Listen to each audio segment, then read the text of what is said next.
right? We are all in the same business, helping people. And in my world, we run around and try to put Band-Aids on wounds that it's not appropriate for a Band-Aid.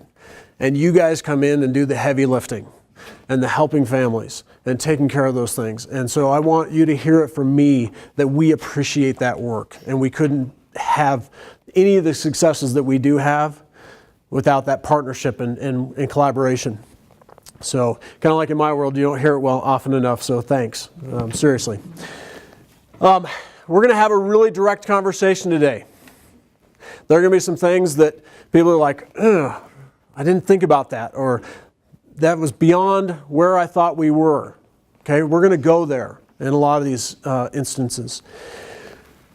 Knowing that, none of us got into the profession that we got into to think about safety and security, right?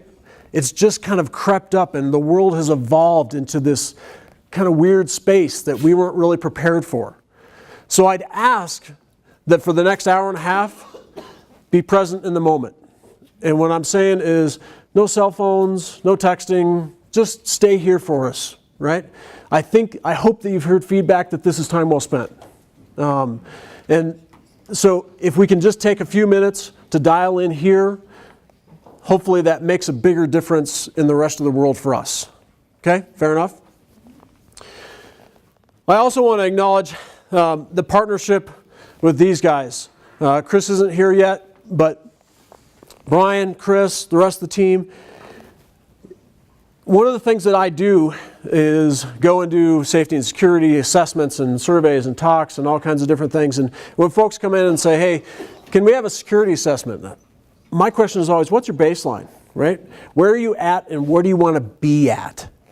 And a lot of the times, the conversation is, well, can you just bring some of the canines and the sticker badges and we'll have a fair? Okay, we're really not talking about safety and security then, are we, right? But in this partnership, I found some really genuine people who care about the people in this building. And that was what they were motivated about. And so we started with, where are you at? And one of the things I discovered in our first meeting was, this building is a monument to security, right? When I look at it through my lens, I'm like, wow, they did that, and that. They have done a great job laying a foundation here. And then I look at the leadership team, and they're genuinely motivated, like I said, to do the right thing. That is awesome. So when we started walking down things and looking at gaps and ways that we can improve things, and talking about training all of the employees and things like that, some of the stuff that I brought to the table was, hey, there's going to be you're going to have to get out the checkbook and make some differences. And they said, okay, because their goal was for you guys. So that, for me, is a great space to work in, right? Because that is what I'm motivated for too, is how can we do the best thing for people out there and put them in the right spot when we're talking about safety and security. So that's kind of where I'm coming from. What we're going to do today is talk about how does the crisis mind work, right? And then what are the strategies that we can use during that time that will put us in the best spot for survivability for these incidents. And this isn't something that is just germane to this building. The stuff that you learn today, I hope that you'll be able to take out and apply to wherever you are, right? That is truly the goal. When we talk about safety and security, there is no facility, no process, nothing that is Camelot. There is nothing that's an absolute. There is nothing that you can go if then, right? You have to say if options. Make sense? And so we want to give you some of those options. Fair enough? Yep. Some of this? Okay, good. The other thing I'd ask is if you hold on to questions to the end. We'll have some time at the end. The reason for that is because a lot of this stuff intertwines. And on occasion, people are like, well, what about X? And I'm like, I'll get to that in a few minutes, but you're almost there, right? And so a lot of the times, by the time we get to the end, we've answered a lot of the questions. Fair enough? Okay. So let's start with where we're at right now, right? Our mind is the most important part of this. And where we're at right now is we're living in the frontal cortex of our brain, right? We've all seen if this is our brain, this is the survival portion, this is the logic portion, behavior, all those things. We are fundamentally at peace right now. And that is what defines everything about how we are operating, right? Because we're at peace, we're able to learn, to digest information, to build things chronologically and logically, put things into file and perspective. Make sense? That happens, that is where we spend 99% of our day, 99% of our world. Our world is designed to keep us in that mindset, where we're at peace. Okay? When one of these events comes into the building, that becomes a problem. Okay? Because first off, we try to put things into logical order, and you can't make logic out of chaos, right? Second, portions of our brain shut down, so the things that we normally depend on, we can't depend on those. And then our survival instincts kick in, okay? So when we start talking about transitioning to the back part of our brain, we're talking about the 5 F's that are our survival, right? What are those 5 F's? Anybody remember from biology? Flight, good. Fight.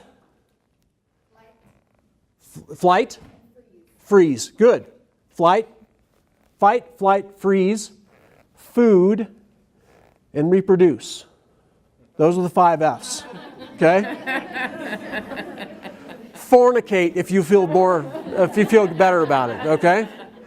That's the part of our brain that says if you don't do these things, you will not survive, okay? So when we're talking about survival, food and fornication, off the table, right? Those are long-term things. We're talking only about the short term, fight, flight, and freeze. And it doesn't matter which model we use, right? We could use Department of Homeland Security's Run, Hide, Fight, or Alice's model of defend, evade. There's a lot of different models. The one we're going to show you today is the standard response protocol, and you'll see how that fight, flight, and freeze are built into those actions, okay? It's important that we recognize that, because if we don't understand how we're operating, we're not going to be able to accomplish the tasks that we want to accomplish. Make sense? So when that survival instinct kicks in, what does our brain do to our body without us thinking about it? What do we get? Adrenaline. What's that? Cortisol. The predominant one is adrenaline. What does adrenaline do to your body? Physiological changes, revs it up, yep. Specifically, those revs, right, are, you get ocular acuity, okay? You get real tuned in to your eyesight. You get real tuned in to your hearing. Your heart gets additional capacity. Your lungs get additional capacity. Your major muscle groups, right? Legs, back, those become engorged with blood. Okay? Fundamentally, the front part of your brain starts to systematically shut down. And we'll talk about that a little bit more. Right? But basically, with that adrenaline dump, we get those things. Okay? That transition becomes important because the first thing that we try to do during a chaotic event is put it back into the front part of our brain. Try to make logic of it, right? How many times have you guys been driving down the road and you see a car accident right in front of you? What's the first thing you say? Exactly. Oh shit. Right? Nailed it. Yeah. Oh shit is that transition point, right? I've got a friend who's a psychologist who says that is actually a biochemical transition point of you moving from the front to the back of your brain, right? You should not ignore that, right? Because that means you need to do something. When that transition happens, or when you have that oh shit moment, a lot of the times people are like, this can't be really happening, right? Oh, I didn't really see that. And a traffic accident we're all prepared for because we've trained for that, right? And we practice that skill every day. How often, though, do you see, let's say after Aurora, the shooting, right? The cameras came in and said, hey, what did you see? What did you think? Well, I first thought that it was a 4D experience, you know. We were all here for the midnight viewing, and it had to be like pyrotechnics and Disneyland, and it had to be all these things, right? That's our normal, right? That's what we would experience. So we tried to force it back into this logical thing, even though that tingle in our brain was saying, this is not right. Well, when did you realize it was not right? Well, when the person next to me slumped over and was bleeding. By then, it's too late to respond, right? You have let too much time go by. That disconnect, we can't allow that, right? If you feel that trigger, let it go. Realize that the problem that's in front of you is real. If you're going to a house and you feel that tingly sensation, something's not right here. Maybe I need to back out and we're going to do a different plan, right? If somebody walks into the bank while you're there or walks into church or something like that and you feel that sensation, I'm going to start looking for the exit doors. If I can't get out, where am I going to go then? Right? You have to recognize what your mind is doing and be able and willing to act. Now, what do we mean by acting? The car example is great, right? As we're driving along and we see that car accident, we automatically take our foot from the gas to the brake and start slowing things down, right? We've trained that. We do that all the time. In comparison, when I was teaching my 16-year-old daughter who just got her license to drive, right? The first part was really sketchy for me because we'd be driving along and I'd be, hey, Abigail, it's starting to slow down here. And she's like, yeah, I see him. Okay, so what are you going to do about it, kiddo? Well, I guess I need to. And she's having to think, I need to take my foot off the gas. I need to move it to the left. I need to put it on the brake, right? By the time that she catches up, I'm like, not that hard, right? Because her lag time is lagging. She hasn't learned the skill. What this is the skills to move you from the gas to the brake. That's what this is.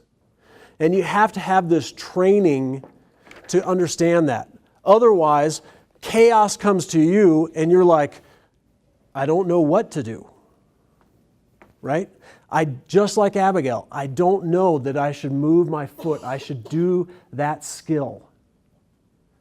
Make sense? So what we're going to do today in an adult learning model, I'd like to reference it just like when we were children. We are going to crawl, okay? We're going to talk about concepts. We're going to figure things out so we understand and we start planting seeds in our brain. This is all going to be frontal cortex type stuff, okay? We're going to logically start to put things together. When we come back on June 14th, I'm going to bring my team. Guess what we're going to do that day? We're going to walk, right? We're going to move through the motions. We're going to do an exercise or two where we put this entire facility on lockdown, and you'll know what that means after today. We're going to evacuate the entire facility at least once. We're going to practice. We're going to actually put ourselves in physical positions so we understand this is how things are going. Because I don't want you to ever have to run without crawling and walking, and running is the test. Make sense? I don't want that chaos to come to this building and you've never tried anything before. Because when it really comes down to it, I'm a second responder. You own this problem. You are the first responder. You are responsible for yourselves and all your guests in this building. Make sense? So let's give you the tactics. All right, so let's walk down some of the skill set. Let's start on the easy stuff that we all grew up with, right? Let's start with the bottom of the sheet and we'll work our way kind of around it. Shelter in place, right? Shelter is designed for you to allow this building to do what it's been built for. So let's talk about how they're built, right? This right here is a drywall wall. There are 2 sheets of fire-rated half-inch drywall behind this. This material here is impregnated with fire-retardant material. So is the seat on this chair, and the carpet, and the ceiling tiles, and on and on and on. Those doors are 90-minute rated fireproof doors. There's a fire suppression system with an annunciator and sprinkler heads in this room. Why is that important? Well, because you need to understand that this building is designed to keep you safe.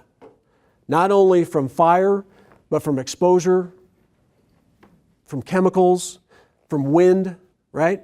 And these buildings they've been designed for this capacity for years. When we're talking about shelter, the hazards in Adams County are tornado or chemical, right? That's really what we face. Now, if you look at the whole risk assessment, there's other things, but those are the primary 2. And those are the 2 that we're going to use this building to protect us. Okay? So shelter in place is stay inside the building, move away from glass, and move towards a block wall if you can find one. Okay? Block wall is better than drywall, and I'm talking about cinder blocks or brick or anything like that, because it carries a structural load above you. Okay? So as things come across and beams come into that wall, if it's block wall, it's designed to carry more load. So if a tornado hits this building, you want to be away from glass and towards an interior portion, block wall, if you can find it, right? Can you immediately apply that lesson right there in church, at the Orchard Mall, right? If you're in Eddie Bauer, I'm going next door. I'm going to the little breezeway with the block, with the bathrooms in it, where it's all cinder block wall built up. That's going to be the safest spot. Make sense? Tornado warnings are great because they're slow movers. And what I mean by slow is the weather service can see this thing pop up. It's not like it happens just like that. It's not a car accident. You've got 10 minutes, right? We have time to collect ourselves and move to those positions and wait for things to pass by. So, tornado, shelter, move away from glass, move towards block wall if it's available. Sheltering for chemical, right? Does this building breathe? Yes. Okay. Does it breathe internally? Yes. Does it breathe externally? Yes. So if we have a chemical exposure, the the air inside this building is good, right? And we're going to use that as our lung. But we want to make sure that we're not breathing in and out the exterior air. Okay? So we may close doors or seal things off, right? Is there a chance maybe that one of the warehouses around you has a large vat of chlorine maybe? Yeah, it could happen. How about, is there a chance a semi-truck could turn over on 120th here? Oh, wait a minute. Let's expand this across the rest of the county. Could you maybe be over out of the main center and something rolls over on the tracks on the other side of Sable and all of a sudden there's a black cloud, right? Those buildings have the most capacity for your safety.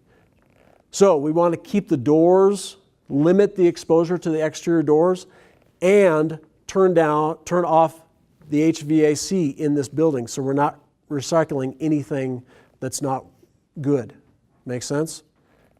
Okay, so we're not pulling anything from outside in. And one of the things that your leadership team is doing is they have learned this building so that they can do those automatic shutdowns, right? One of the failures in these types of events is, well, we just depended on the facilities maintenance guy, right? He's the only one who knows how to do that. That's a point failure, right? You can't have one person who's the only person. What if he's sick that day? Because Murphy's Law says he's going to be sick that day, right?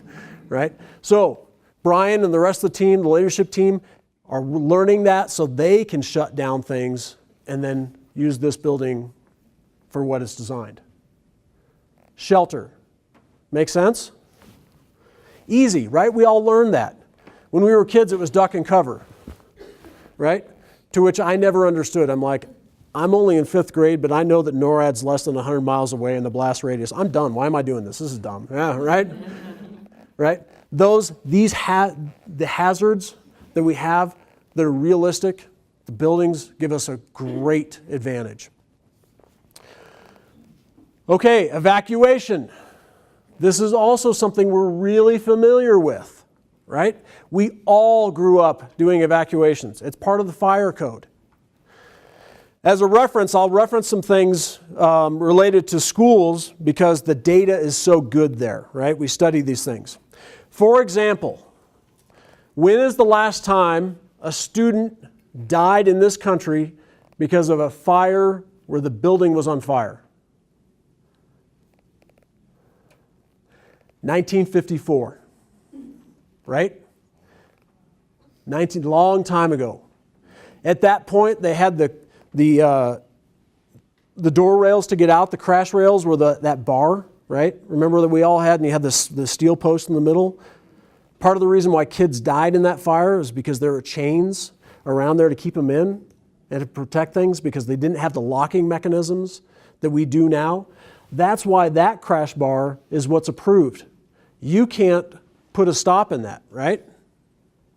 That's why this building is built the way it is to give you that protection, to reduce the opportunity. Well, the other thing that's important about all of these things, we can design all that we want, but training, right? That training that we did every month, because fire code says every school has to have a fire evacuation drill every month, that ingrained that into us, right? If the fire comes up, do we really have to think through putting our foot on the brake, or do we move? We move, right? So that really doesn't change. If the alarm goes off and there's no other hazard, evacuate. Okay? If the alarm goes off and there's no other hazard, evacuate.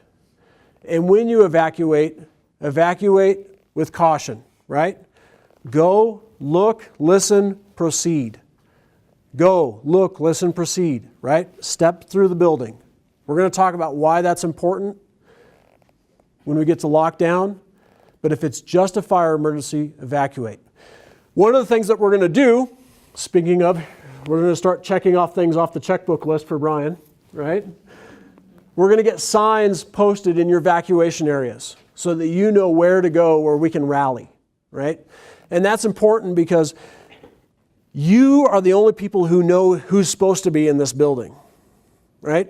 We have no idea how to take attendance for you. Right? You know, nobody has their ID on. Oh, there it is. Thank you. If Amber, thank you. If we get outside and Amber's not with us, she might be able to say, hey, no, she's out doing a welfare check or something like that, right? We know that she's not here. Those rally points will help us make those connections. Easy enough? Shelter and evacuation. Pretty easy. Shelter is fundamentally fight, flight, or freeze. Freeze. Okay? It's a freeze strategy. Hold tight. Evacuation is what? Flight. Easy, right? We're building back off of what's already hardwired into us. So now let's transition into the two that are really foreign to us, right? Let's start with lockout. In lockout, there is a crisis outside this building. It hasn't penetrated the perimeter of this building, okay? And all we're trying to do is keep it out.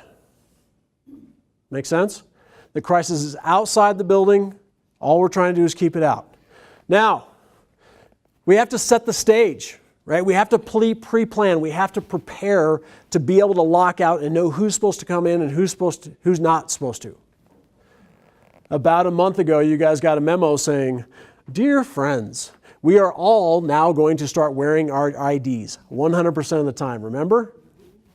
Some of this, right? Yeah, I see a lot of IDs. Why did we make that ask? So you know who people are in the building. Exactly, so you know who people are in the building. Fundamentally, on every day, it's good customer service, right? So we are all, like I said, we're all cut from the same cloth. We want to help people, right? That ID fundamentally sets you in a great position. So if I come in the building and I'm lost and I see Amber's ID, can you help me find whatever it is, right? I know that she can help me. Good customer service. If I come in and I'm just hanging out, being sketchy, watching people, right? And you guys are like, this is not right. Ask who you are. That badge gives you the authority to go up and say, "Hey, how can I help you, sir?" Right? Mm-hmm. You have credibility automatically because of that. Right? That's one of the first barriers. Right? If I'm in here boundary probing, right? I'm just seeing what you're going to do. I'm trying to check and see how your operation works. If she walks up to me with some credibility, "Hey, how can I help you?" Or, "I think you need to move along, please." We're going to have to call security. Wait a second, maybe we should call the police, right? That badge establishes those parameters and helps. Okay? There's 750 employees in this building. How many of you know all of them? Right? When the deputy director gets up and says, "For you, those of you who don't know me, I am," that's a pretty good indicator for me, right? Okay? I have similar things in my building. We have 300 people that are in or out. I haven't worked graveyards in a long time, right? And there's a lot of new kids that are coming in that are working those graveyards. And every once in a while, in my job, I'll be popping in late hours. I love it when I'm dressed in non-uniform clothes and I'm walking through the back or walking towards the back door. Some 20-year-old dude in front of me hits his card, walks through and lets the door close. What is he doing? He's forcing me to use my card. The building is designed to do that, right? One of the most common failures is us just being courteous, right? "Here, let me hold the door for you." No, right? The building automatically closes the door for a reason. It wants to test each of our credentials, right? Is there any way that you would know that she's not employed here anymore? You can't, right? So let the door close and let the next person use their credentials, right? If you're walking in a group, I understand some of this fundamentally, but do you see the root of what I'm talking about, right? Let the building do the work. When we did analysis of how people got from your public to semi-public to private space in this building, every time there was a human failure. Either somebody held open the door, somebody wedged a door, somebody did something to disable the security systems, right? Don't allow those things. Make sense? I love this building because of that layered approach, right? Everybody gets the front office, right? People with escorts get into the semi-private space, but the private space is the private space, right? And you guys can have your head down, you can put your earbuds in, you can do the work that you need to do and focus on that without having to worry about, "Can you tell me where the coffee machine is? I just came from the public space," right? Or even worse, someone with ill intentions, right? So let the building do its job. Wear the IDs so you have credibility. Because when we go into lock out, how are you getting in this building? Only with those credentials, okay? When we talk about lockouts at the schools, That is a hard barrier, right? How many of you have shown up at your kid's school, there's a lockout, and you're there to pick up your child for the dentist appointment that you guys have been waiting for 6 months? And the school says, sorry, not right now. And you're like, no! Right? I have been, yeah. You don't realize how hard it is to get in with this dentist, right? I get it. I've been there, right? I got 2 daughters, and making that orthodontist appointment is critical, right? What's the real harm? It's a temporary pause, right? If we didn't secure the perimeter for that lockout event, could somebody penetrate the building? Absolutely. They buzz you in, you come in, and the bad guy drafts in right after you. And all of a sudden we've got a hostage standoff with a whole bunch of kids. Right? That's a hard boundary in the schools. Here, when we talked about it, both of your directors said, we want to give our employees trusted status. So if you come to the building and you don't realize that we're on lockout, and we'll talk about how you might realize it in a minute, your badge will still work and you can still get in, right? Because the premise is the problem is outside, so bring yourself in. If you're waiting for an appointment, right, where there's a family, you don't want to let them be out there in whatever the chaos is, go to that door, get just those people who you know. No, not this is the first time that we're having an appointment, right? You've got to have some credibility to penetrate that barrier, okay? If you're coming to the building and something doesn't seem right, call. Stop and call, right? Call into one of your friends and say, my spidey sense is tingling. My oh shit just hit. Is there something going on in the building? Should I not come in? Are we good? And they'll go, I don't know anything, or yeah, hey, we're on lockdown, or we're on lockout, or we've evacuated the building for whatever reason. Here's the emergency. Here's how you can join us, blah, blah, blah, right? You'll get that good information. We call it intelligence in my world, right? If that portion of your brain is tingling, listen to it. Communicate. That's how you get through things. We're working on a county-wide system where we can flush out emails, text messages, things like that for, hey, this facility's on lockout, or this facility's on lockdown, so that you guys know as you rotate from building to building to facility, I shouldn't go in this one, right? Or I should. If you get that message, hey, we're on lockout, you can't come in, guess what? You just got yourself a 15-minute or half an hour break. Go to Starbucks, get a cup of Joe, right? No big deal.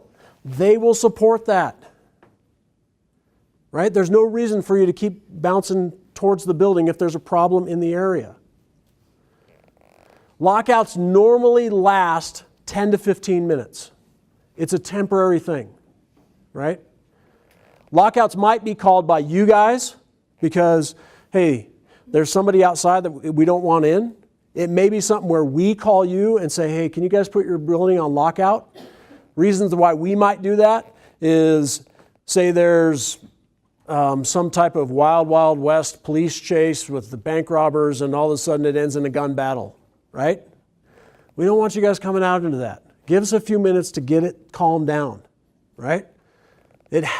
We do lockouts all the time with the schools because of the kids, right?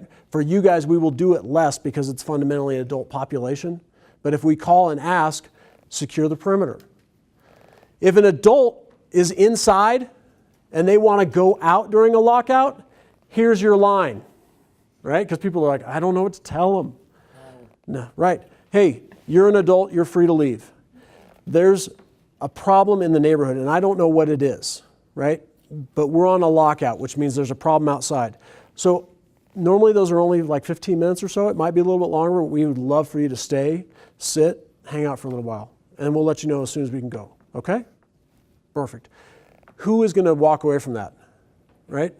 Any reasonable person would go, I don't want a problem. Do we have a whole bunch of reasonable jackasses that are like, I'm out? Okay.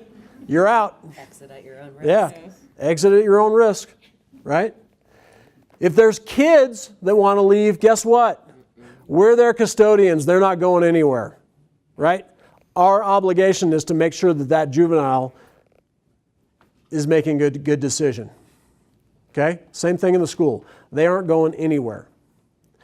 If these things become prolonged, we will try to give you information about here's the threat that's outside, right? For example, a couple weeks ago, right, there was all the carjacking up here where the marshals were chasing that fugitive throughout greater Adams County, Westminster, Thornton, all day long. In the early incidents of that, in the morning, as we're trying to catch up with the marshals, I was able to identify the person that we're looking for. And so I sent his photo out to every SRO in the county and said, if this dude comes to your door, don't let him in. Share this with your admin, right? I was able to push that. That was a luxury because we had a lot of time. In those first few minutes, we didn't, even for like the first half an hour or so, right? But sometimes we're able to share that information. Now, you guys might call yourself on a lockout, right? Let's say some jackass with a yellow shirt and an FU banner comes to your place. Yeah, I'm on his list too, right? Because I protect the schools, so I'm a barrier between him and his nonsense. I'm not really worried about him, by the way, because all he wants to do is boundary probe. He wants to see how far he can go, and he knows right where the line is. It's his band of cronies that he gets and organizes through social media and can have here in 20 minutes. That's a bag of chaos because those guys don't know where to stop, right?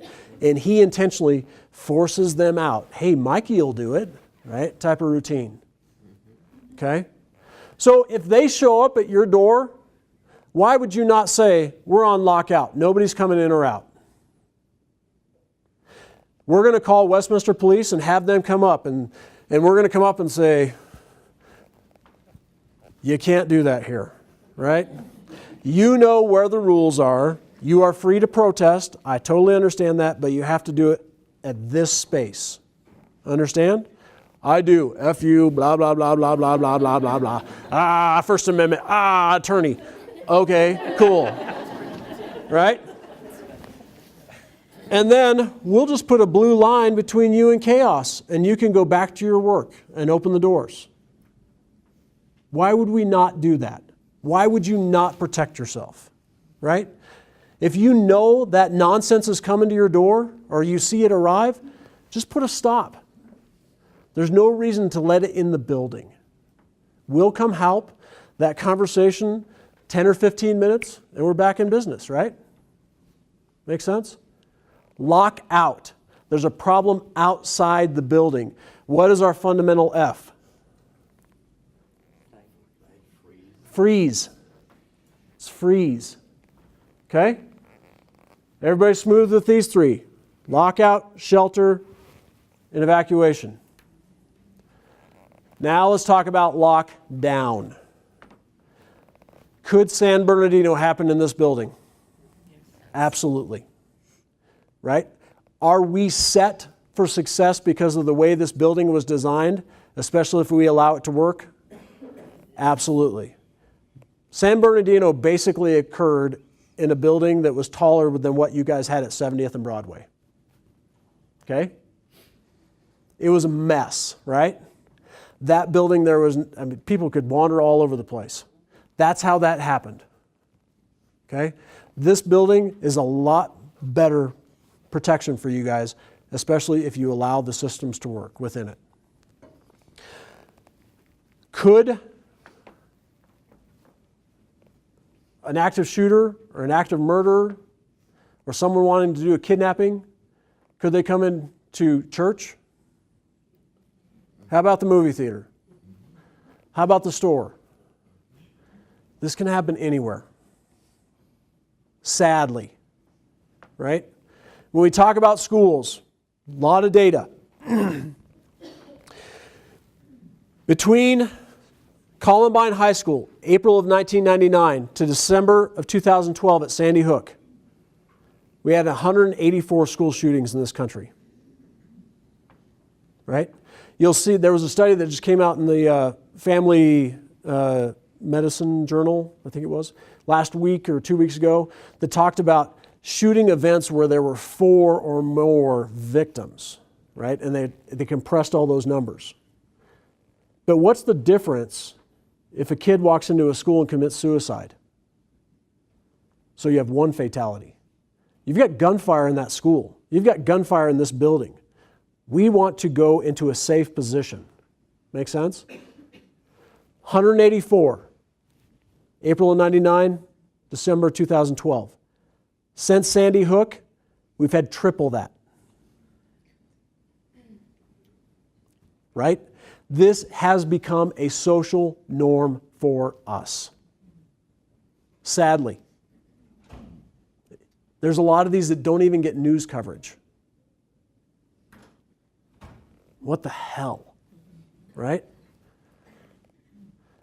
So let's set the stage for lockdown, right?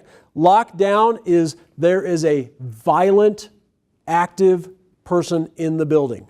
And that violence could be shooting, it could be knives, it could be a bomb attack, it could be kidnapping. Violence is actively occurring in the building. It's not a pushing match, right? It's not somebody in a scuffle. It's someone is trying to kill people in this building. Okay? When we talk about lockdown, we're going to use all 3 of our F's. Okay? All 3 of our F's. So first we're going to set the stage. When we talk about setting the stage, you will notice that some things have changed already in this building, right? Prior to this door was always unlocked, wasn't it? Right? Public space out there. This is really kind of semi-private space, isn't it? Right? We invite guests into this area. As soon as we get beyond these doors here, we're deeper, we're closer to the real private space. We go left or right, we're going to come up against a glass door where we have to use our badges, right? Why would we not use this barrier that has a lock to its advantage? Why would we leave this unlocked? Right? On any given day, could someone come in the public space of this building, come downstairs, and abscond in this area, even after the security checks come through in the night to make sure, hey, is everything clear? I don't see anything. Could somebody hide in this room? Yes, right? Easily. What are they going to do after everybody closes down, after the lights turn off?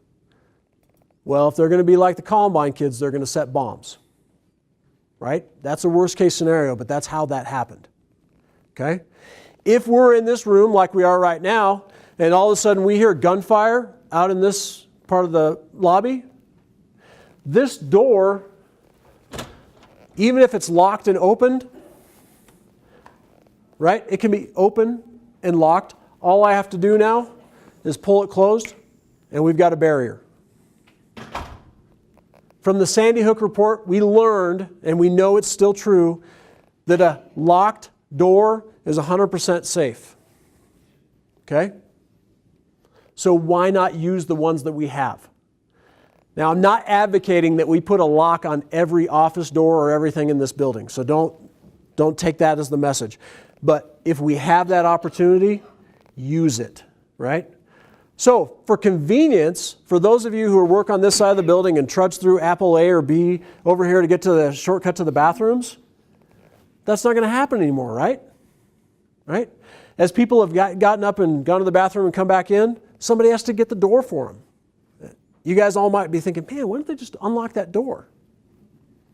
No. We're setting the stage.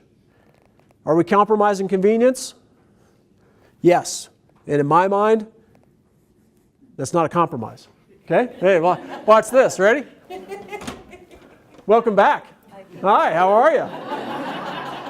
That was good times, huh? Yeah. How much did we really give up, right? Normally, Chris Klein sits in the back, and he's the door monkey for us, right? No big deal. No one even thinks about it. Can you build that into your, hey, we're gonna have these when you introduce people, the bathrooms are here, coffee's there, blah, blah, blah, blah. And by the way, those doors are always locked, so if you need to get up and get out, feel free to go, but just know when you come back in, we'll have to let you back in. Okay? Easy, right? That social norm is set. Your guests don't know why, but we all do. Right?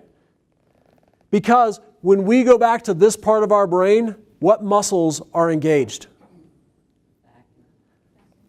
Gross motors, right? Back, quads. Is this a fine motor skill? Right? I've only known one person who pulled 17 keys out of his pocket, hit the right key and went right in the door and unlocked that thing. Boom. As shots are being fired. I've only known one person who did it. First time, no problems. And I've talked to a lot of people who've tried to lock the door. Right? So, we're going to set that. If that crisis comes in and we hear that, if we're near a door, go. Right? If you're walking into this building, you just came in, you're walking down here, and all of a sudden you hear gunfire coming through this area. Go. There's a closed door right there. You can get out immediately. Go. And run until your brain says, I'm safe. Right? People ask, hey, should I go to the evacuation point or should I go 1,500 meters or 1,506 meters? My question is like, who uses meters, right? I mean, clearly you're overanalyzing this, right? Run until your brain says, I'm safe. Okay? And then take out your cell phone, call your family and say, I don't know what happened, but there's something that happened at the building. You may see it on the news, but I'm okay. And I love you. I'll talk to you soon. Okay? I do that with my cops, right? Wild gun battle, nonsense, some officer involved traffic accident, chaos, the helicopter's flying over. I'm like, is everybody safe and secure? Yes. Call home right now. Do it so that's done. And then we can get back to work. Right? Make sure they're taken care of and we're taken care of. Okay? And then, if you have information like there was a dude with a black hoodie and a long weapon, I don't know what it looked like, call us and tell us this is what's going on. Make sense? So that family conversation is, I'm okay, I love you, be done with it, get back to work, right? Because we need you in the moment. Make sense? So if you can run immediately, go. Okay? If you can't run, which is most of this building, right? Brian's screwed, right? He's got that posh corner office up on the 3rd floor. Where's his out? The window, right? Yeah. Oh, yeah. And people have taken that out, right? 9/11, right? So, but you still have options in those spaces, right? Most people, when one of those instincts kicks in, will go to freeze. Okay? And here's why.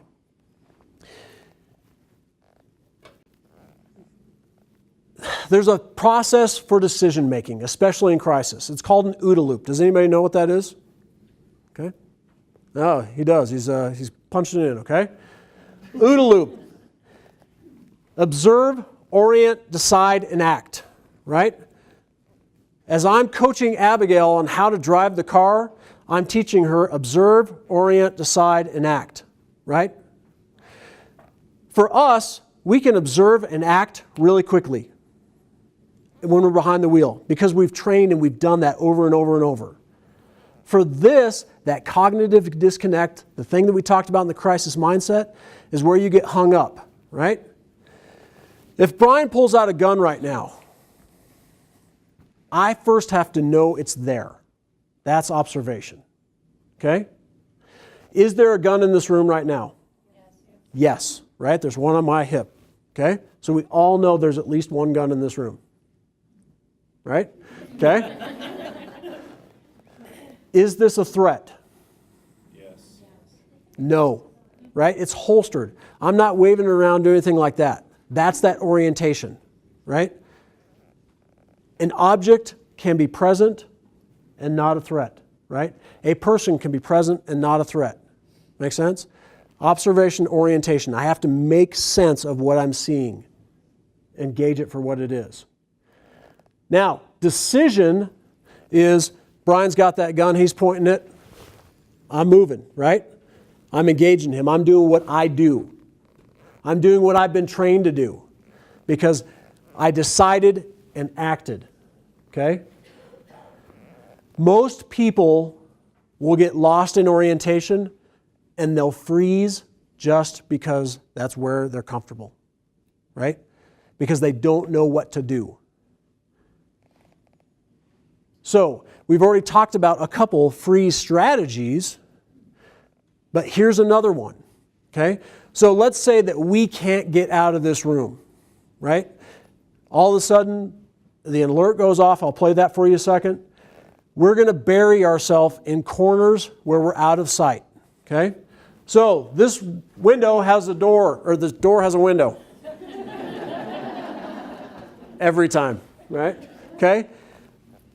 We want to be able to not see anything in this room, right? And as I rotate through, imagine that I'm doing that on the other side of the door. Where can I not see? Right there, right? I can't see the shallow corners. So if the threat's out there, hide here. If you know the threat's over there, hide there, right? And what we mean by hide is we want you to get low and then sit quiet and still, okay? We want you to be low because statistically, if rounds are going to come through this wall or blast is going to come through this wall, it's going to come through at 3 to 6 feet. So you, by merely being below that mark, have improved your statistical odds for survival, okay? The other reason is it's where cops expect you to be, right? If we're coming through and working this and we see someone standing, we have to observe, orient, decide whether or not they're a threat, right? A person standing is in a position of dominance. Make sense? Okay? So, be low, and then your goal is to be quiet and still. Okay? Now, when we switch back and we have adrenaline, ocular, visual, auditory acuity, right? These things kick in. That person who comes in this building is using that same part of his brain to attack us, right? His survival instinct has been modified and he's using that same strategy. He has to get himself hyped up, okay? So if you're quiet and still and hidden, he's looking, he's listening, he's going to go right by, right? If he comes up against a barrier, is he going to challenge this barrier? No, why? Takes too much time. Takes too much time and it's a cognitive thought. Make sense?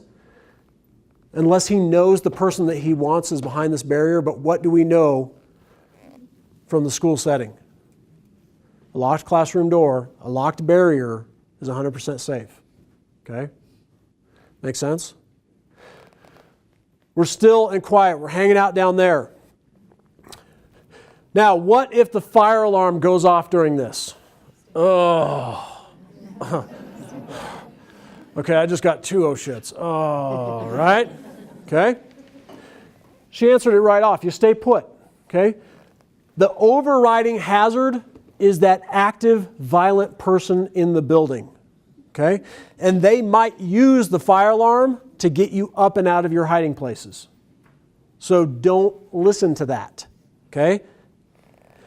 They also might simply cause a mechanical process to occur. Okay? So, can you point straight up, please?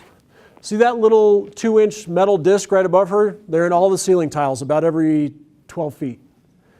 Behind that is the sprinkler fire suppression nozzle. Okay? We've all seen those before. You got the fanned thing at the bottom, and then the little piece of red glass inside. That piece of red glass is a thin-walled piece of glass.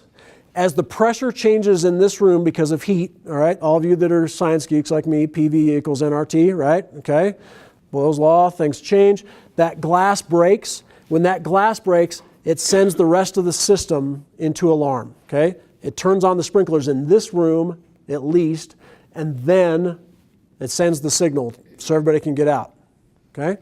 What if I come in this room with an AR-15? Wham, wham, wham, wham, wham. What did I just do? Overpressurize the room, right? Did I break one of those glass ampules? Yes. All of a sudden, by accident, people go from hide mode to I need to evacuate, and the person who's firing has that opportunity. It happened at Columbine, it happened at Parkland, Florida. Okay? So if we're in a lockdown is the dominant problem until you see fire or smoke. Okay? Then it's a choice of evils. Right? You may have to evacuate that point and just go with it. Okay? So far in lockdown, we've talked about run if it's immediately available, and I mean immediately available, and go until your brain says you're safe. If you can't do that, hide. Be quiet and still. Freeze. And know that while you're freezing, you're in a good space, right? You're at peace. Make sense? Okay. One other thing about sitting on the floor is proximity to people. Okay? And one of the things that I really, really strive for when you're talking about emergency preparedness, resiliency, how we end up out of this starts today. Okay? If we're better prepared and know what to do and have some control over things and employ certain strategies, we're going to come out better than somebody who didn't have any of that preparedness. Okay? One of those things that we can do through proximity, play along with me here, another hand, is touch, right? It's one of the things that we do as humans, right? She and I just released counter adrenaline chemicals in our body, right? So, by simply being in proximity with others, holding hands, right? Doing those things, we're helping that part of our trauma brain deconfigure in the moment, right? Those of you that work in trauma know what I'm talking about, right? Those emotions are the hardest to deal with. They're the hardest set, right? If we can do something to counteract that in the moment, we're way ahead of the game. And I guarantee you that all of those planes that went down on 9/11, there were 200 strangers holding hands, right? As we introduce each other, we make contact. Hey, good talk. We're going to talk to you later. We're closing. We're opening and closing through touch, right? It's what we do. When we're sad, we console each other. We hold hands and pray, right? We're releasing that biochemistry. Do that, right? It's okay. It will help you on the backside. Make sense? So how do we know if the crisis comes into this building, right? 750 employees, 15,000 square feet, 620 rooms. Ta-da! Right? So this is number 7 of 8, right? Not starting to nail it now, right? Is there a chance that someone could come in the employee service center for the health clinic on the first floor, far east side, and start shooting it up? Yes. Would we know on this side of the building? Not a chance. Okay? Here's one of the places where we got out the checkbook again. Okay? We have to have something that lets the rest of the building know we're in lockdown. Okay? There's going to be 3 buttons and people that are trained to push those buttons when the building goes in lockdown. Okay? So the signal that you're going to hear sounds like this. Come on. Attention staff and guests. This facility is now in a lockdown. Locked, lights, out of sight. Attention staff and guests. This facility is now in a lockdown. Locked, lights, out of sight. Attention staff and guests. Once that button gets pushed, that will go on for the duration of the emergency. Okay? I love this recording. This comes from Westminster Public Schools, right? All the school districts have a different strategy. I asked them to modify theirs and record a new one for you guys, which I'm going to use every chance I get, right? Because it tells you we're in a lockdown. Oh, shit, right? Oh, gosh. And without having to go, what do I need to do next? It tells you locks, lights, out of sight. Hide, be quiet and still, because that's what most of the people in this building are going to do, right? And you're going to flash back to this and go, okay, where do I need to be? Okay, I need to be here, da-da, da-da, da-da. I need to be holding hands. I'm ready. And now I'm going to sit and wait, okay? A lockdown event is a long-term event. Long-term, okay? In this building, in any building, the first 10 to 15 minutes is law enforcement's arrival, and we are going to come in and take care of that problem. Okay? That is our goal. We are going to step across dead bodies or people who are injured and asking for help at that point, and we're going to go and make sure that whoever's trying to actively murder people in this building, that ends. And if you've seen our SWAT team or our guys come up and do training, you better bring your A game because we're bringing ours. Right?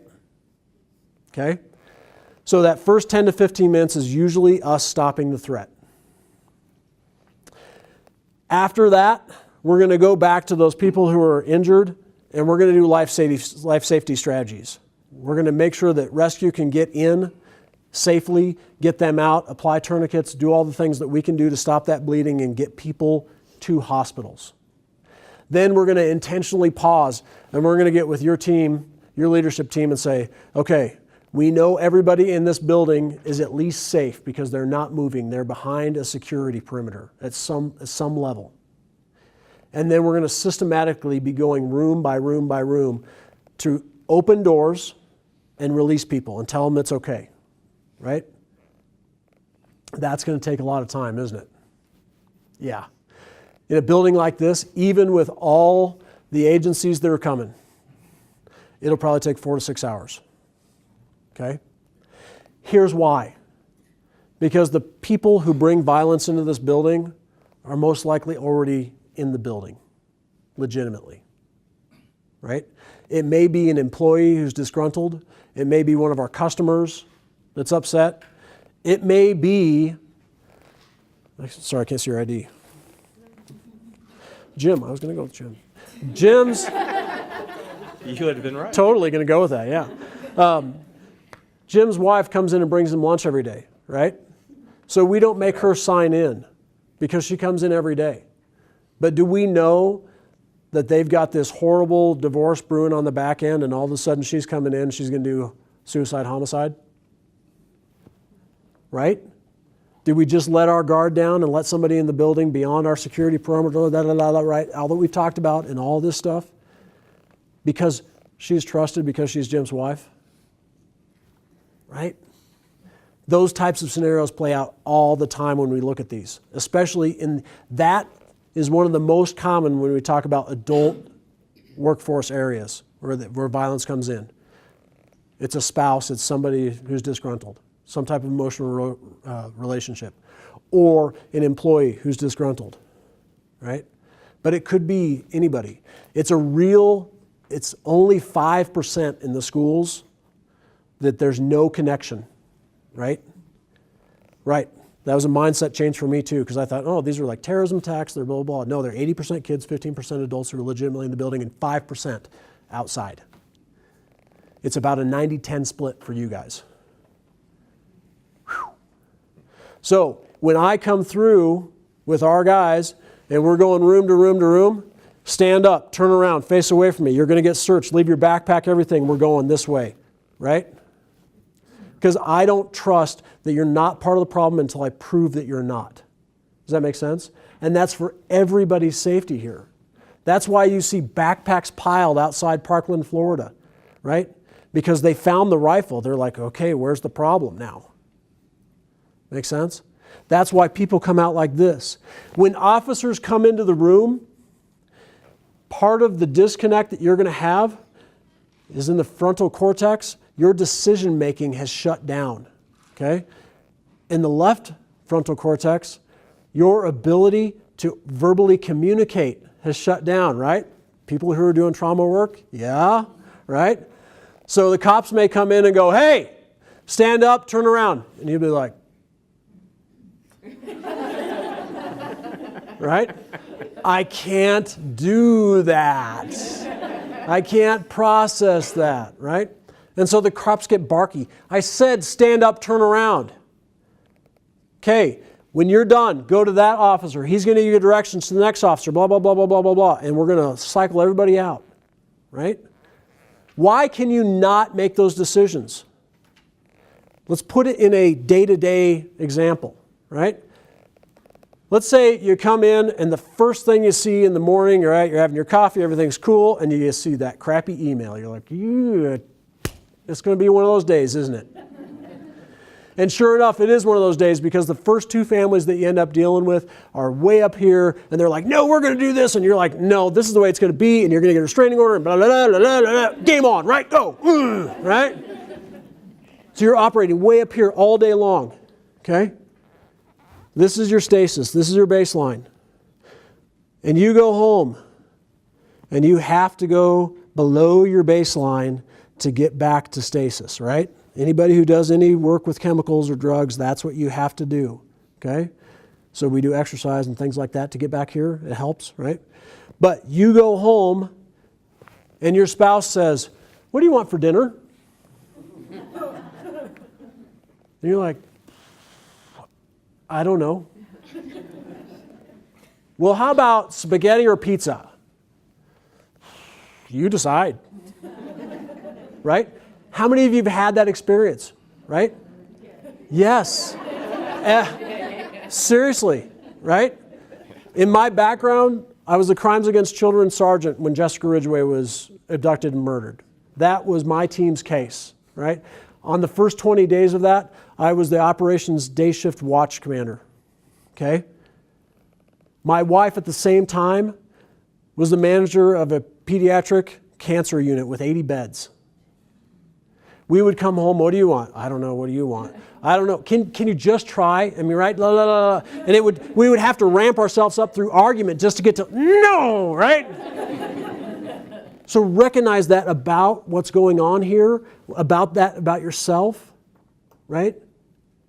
And do those things to keep yourself healthy and to recognize here's how I need to work through this, at least in the crisis of the moment.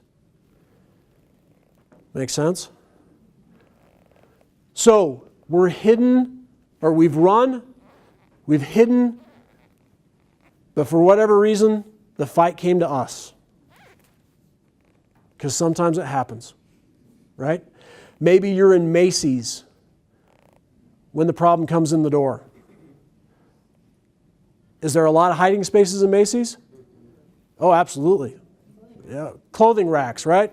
Behind the aisle, up against the post. You don't see me, right? All of those work. The world is a hiding space if you look at it that way, right? Next time you guys go to church, you're going to be like, man, I got places all over the place, right? This is awesome, right? Whereas before, you would have looked at it as, I don't know what to do. I'm lost in orientation, right? We're planting some of those seeds. So, but sometimes the fight actually comes to you. And I'm not going to sit here and tell you, you really need to do Krav Maga and some Kung Fu and with a couple badass moves that I can teach you in 5 easy lessons at $125 a piece, right? That stuff doesn't work, right? You're going to have your go-to. Cops have their go-to. I have mine, right? Every year I go and learn this arm bending, twisting stuff, blah, blah, blah. But chances are what I'm going to do is I'm going to kick you in the leg and drop you, and then we're going to do our hands-on manipulation. Because I'm not going to be able to do this spaghetti thing. There's too many steps, right? It's a cognitive problem in a survival setting, right? I can't apply those things. But knowing that you have the obligation to defend yourself, right? Do something. And that something is distraction, right? If some guy comes in that door with a gun and is ready to attack this room, are we going to get his attention if we throw 85 of these cell phones at his face? Right? What did we just do to his OODA loop? We push him back in observation. Oh, geez, right? Now he has to reorient, decide, and act, right? If you see cops do things like this, why did I move and pull my gun at the same time? Just to screw with your OODA loop, right? You had me on target a second ago. Now I have to make another decision. I have to evaluate that entire process again. Okay? What does distraction really get for you? Time, right? Sometimes, especially with today's active shooters, that challenge will cause them to surrender.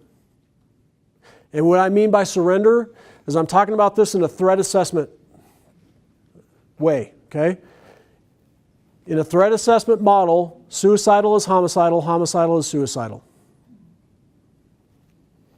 Right?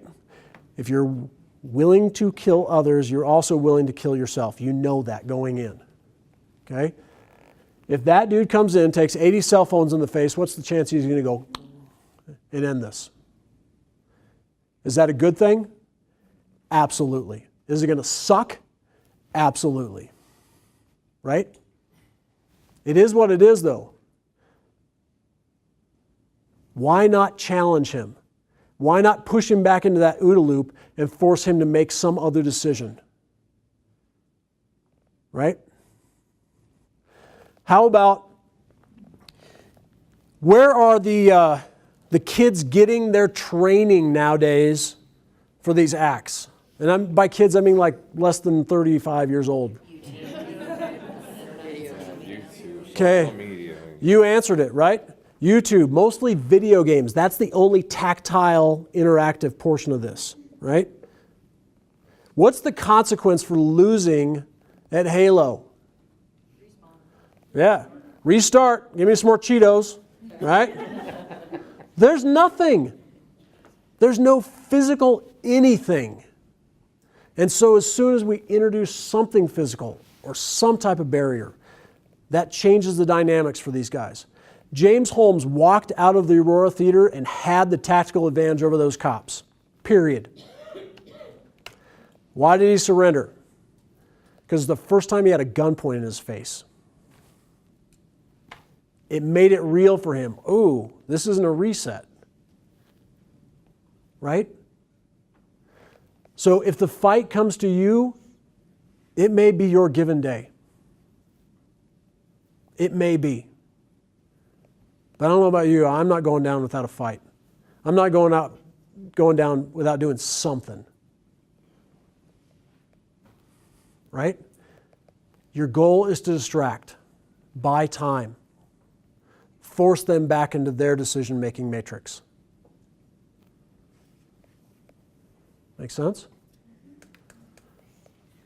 Did I miss anything? What did I miss? Okay.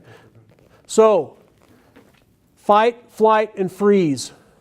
Those are our three hardwired strategies that we have to use for survival. And we do that through shelter, through evacuation, through lockout and lockdown. And now we're going to go into the world and look for what can I do that fits those three. If X happens, I can do Y.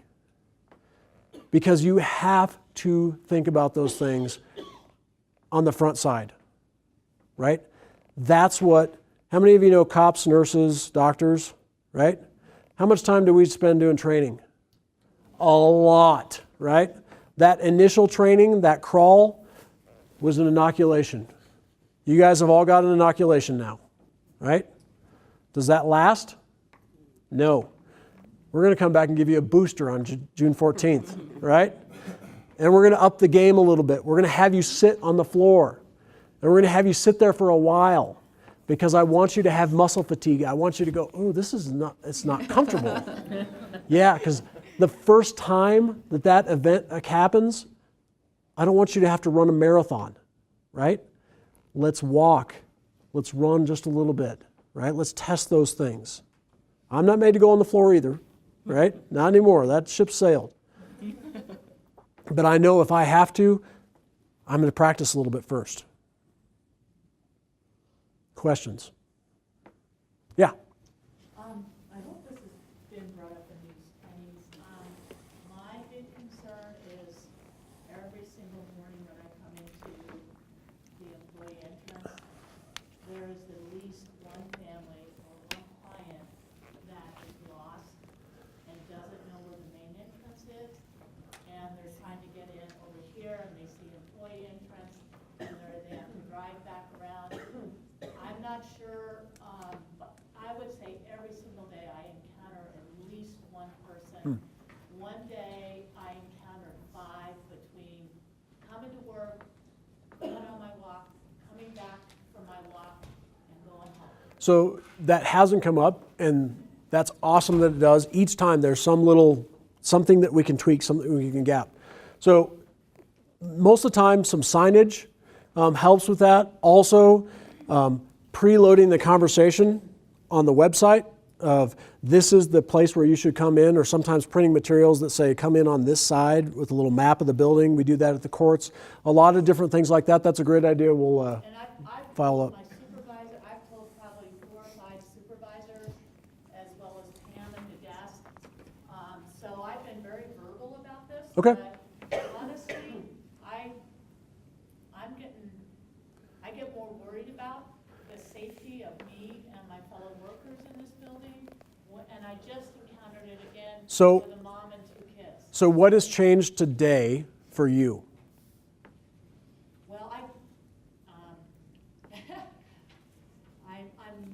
been educated. And now you have tools that you can use, right? Because even if we do all these things, people are surely going to show up that door. It happens the same thing with us, right? People, we have a gate that swings open, blah, blah, blah. You're not supposed to drive through it, but inevitably some citizen ends up in the back parking lot knocking at the back door. And sometimes they draft their way in, right? That is a personnel failure. We have allowed that to occur. So we have to make sure we're cognizant of that, right? You're not going to go out, all 750 people, hey, I'm really sorry that you're on the wrong side of the building. I know it's an inconvenience. You're going to have to go back around, right? So just work through that. But then also, the building is built for security. Use those door boxes, use those door codes, use it like it's supposed to be. And like we said in the very beginning, no place is Camelot. No place is perfect, right? And we can't have that as the expectation. We're going to have to say, okay, how do we work around? How do we do things? And we can do some things to help out with that, but don't expect it to completely go away. So. Well, no, and I appreciate what you're saying. It's just been going on for 2 or 3 months. I've even seen people coming around the north side of the building, and I think what's frustrating is everything you've discussed is very, very real today, but I'm seeing this every single day. Okay. And you're probably going to, because these aren't fenced spaces and all the rest of that. So we're point taken. Cool. What else? Well, no, people aren't letting them in. My point is that they're lost. They don't know where the main building is. What's your question? So, how do can you provide us with some tools, since we all have internal prejudices, to identify when a spidey sense is an internal prejudice versus a spidey sense of an actual threat? So,